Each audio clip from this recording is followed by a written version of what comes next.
I like receiving gifts, but probably the best gift that you could ever give anyone, believe it or not, it's not cash, it's not something, but it's forgiveness.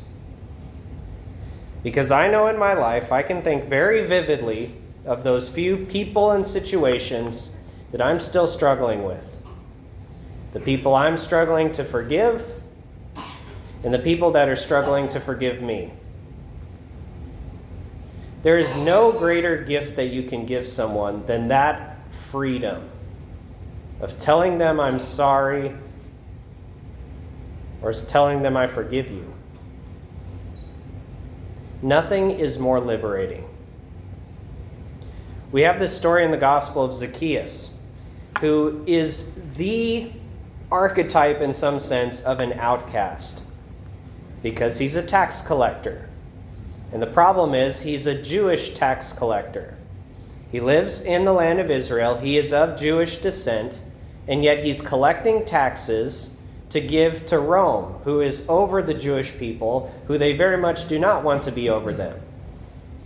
So he's taking money from his own people, and he's giving it to the conquerors, and he's making a living off of it all.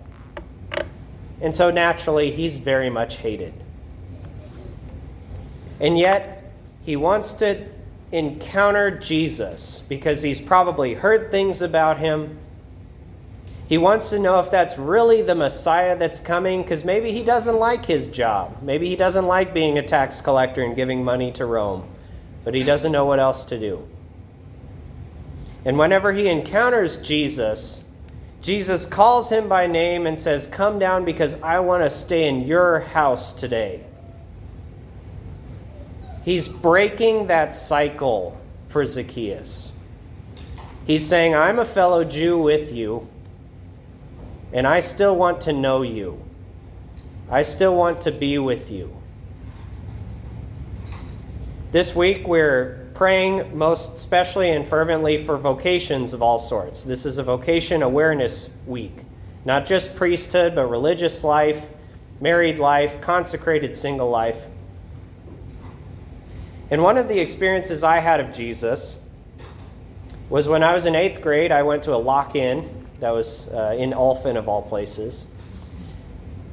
And I, for the first time, experienced Eucharistic adoration.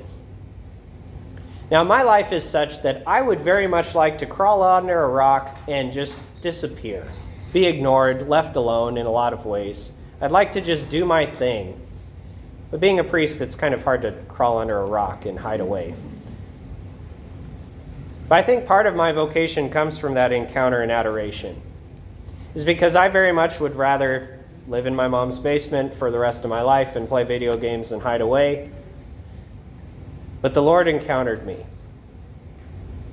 And in a way, he said, I love you, and I want so much more for you. And so that's part of the reason I'm here today as a priest. Because the Lord didn't want me to isolate myself and be alone and be afraid of the world and all the stuff that could hurt me. But he wanted something more. Some of you have already discerned your vocation. Some of you are very much in the midst of trying to figure out what the heck God wants to do with you in your life. No matter where you are, something you can do and grow in, and the greatest gift that you can give somebody else is forgiveness. And don't tell me that the situations in your life that you're thinking about don't bother you. Don't eat at you. You don't think, well, forget them. They can go off on their own and I'll be done with them. If it was only that easy. But the Lord wants to do so much more in our lives. He doesn't want us to just crawl under a rock and forget all of this ever happened.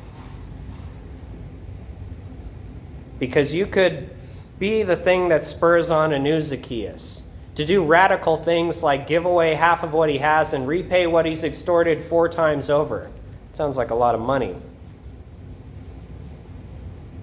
Because salvation can still come to your house also. The Lord is seeking those who are lost.